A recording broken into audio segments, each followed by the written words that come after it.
So we've reached the part of the Sermon on the Mount where we're thinking about what Jesus said about divorce.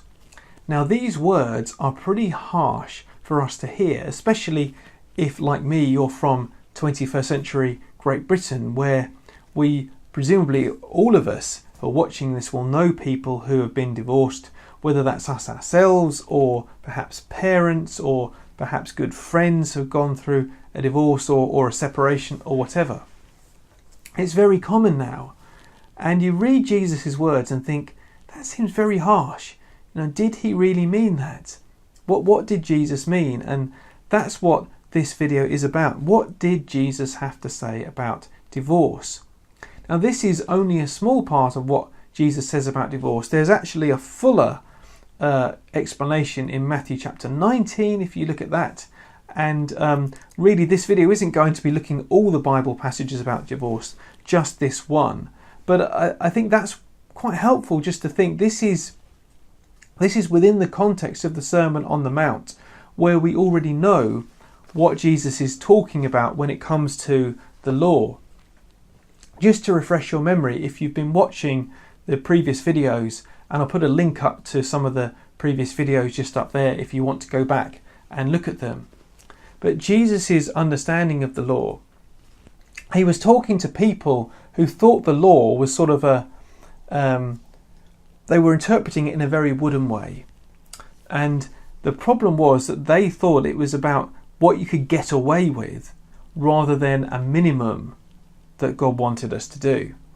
And so, for example, when it came to murder, for example, Jesus says, yes, you don't murder anyone, you don't actually kill anyone, but you have an obligation to love other people. You have an obligation to treat them well. And that is all part of what it means not to murder them, is actually to love them instead. And it's the same thing with this law on divorce. Now the Old Testament law on divorce is just found in Deuteronomy chapter 24. And that's what Jesus quotes from. And that's where it was permitted for a husband to write a certificate of divorce for a woman, for his wife, and to send her away. That was permitted in the law. Now, in order to understand what Jesus says here, there's just a little bit of background that's needed.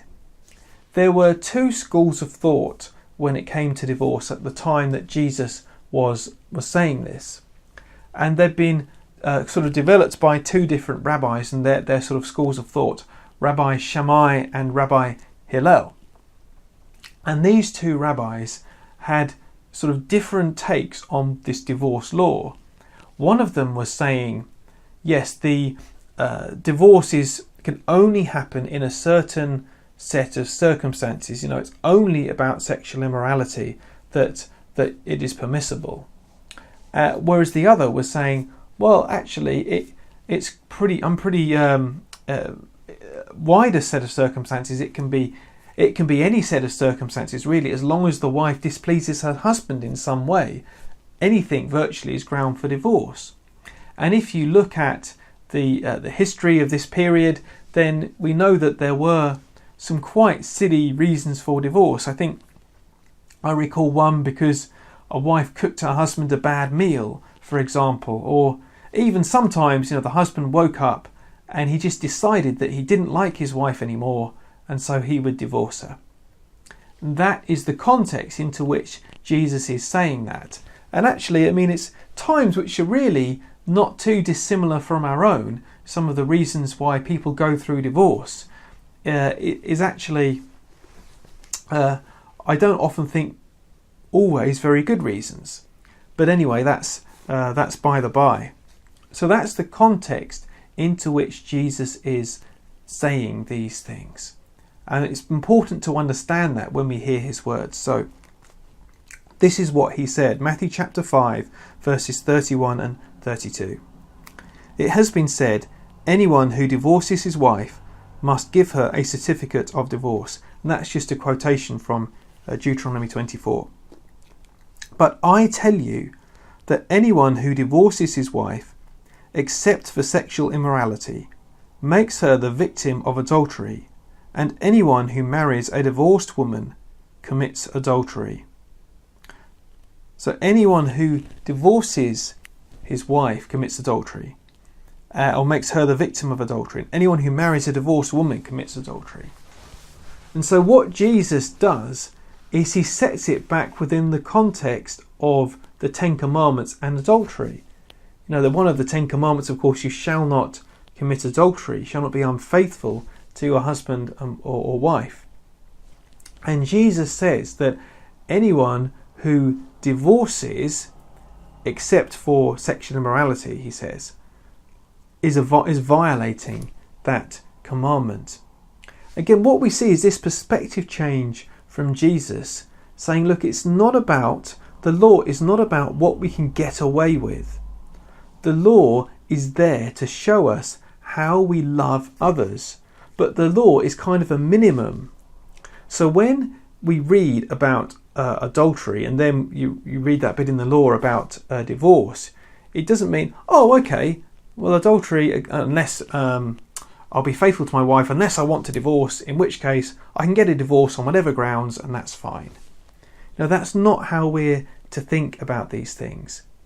Now Jesus just reframes the question, and what he's thinking about is Genesis chapter 1 and 2, where we see God created male and female, and God said that a man shall leave his father and mother and be united to his wife, and the two shall become one flesh. And elsewhere Jesus says, now what God has joined together, let no one put asunder, let no one separate.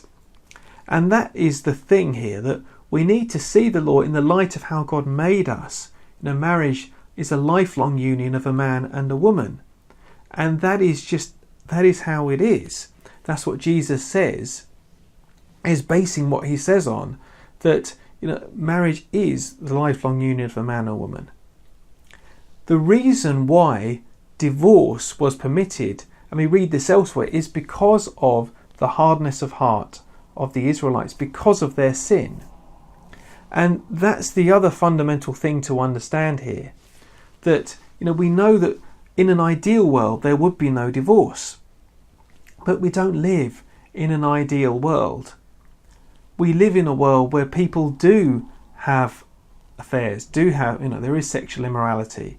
Relationships do break down for that reason, and for others. But that is not an excuse to do the wrong thing. And I think that's really what Jesus is getting at here. He's saying, look, the sin in the world, even in the relationships, our most intimate relationships, that's never an excuse just to give up and to say, well, let's get a divorce then.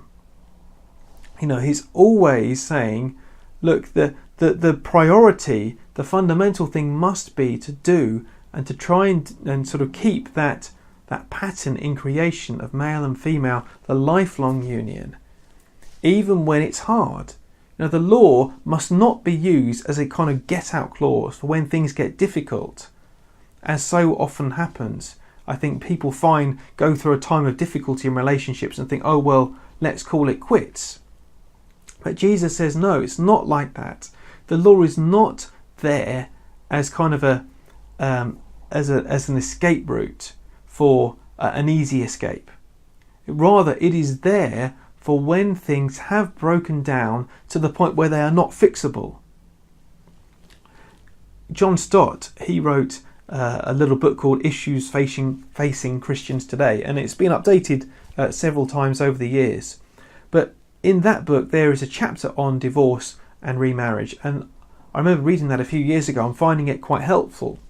But one of the things that he says is that he never talks about divorce when he was a pastor, and he said when people came to him to talk about divorce, he said he would never talk to them about divorce without first talking to them about reconciliation.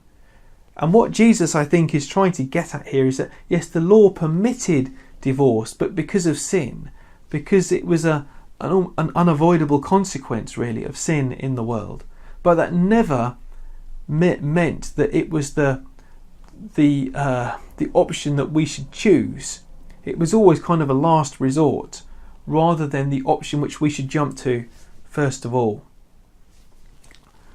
Let me just tell you a little bit about my experience in terms of divorce, because I think it's important to set this within the context of an actual, lived experience kind of situation. Now that I'm only here as a product of divorce in a sense. My dad was divorced when he met my mum, and they married, and now I'm here, and so I have a kind of an interest in this. But I think it's important to say that, although divorce may sometimes be sadly necessary, it is never the option which we should willingly choose. And I think that's what Jesus is trying to say here.